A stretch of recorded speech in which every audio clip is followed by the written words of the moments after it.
पागल रहनी तोहरा प्यार में, पागल इंसान बना देहलू।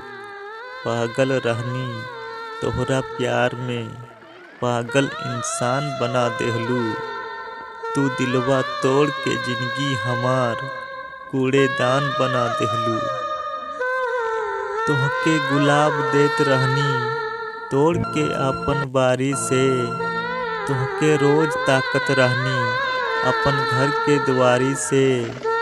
तोहके गुलाब देत रहनी तोड़ के आपन बारी से, तोहके रोज ताकत रहनी अपन घर के दुआरी से।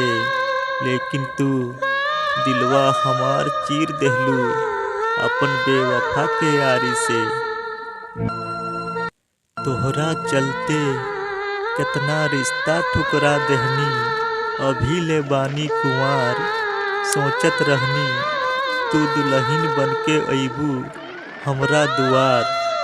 तोहरा चलते कितना रिश्ता ठुकरा देहनी, अभी ले बानी कुंवार सोचत रहनी तू दुल्हन बनके अइबू हमरा दुआर।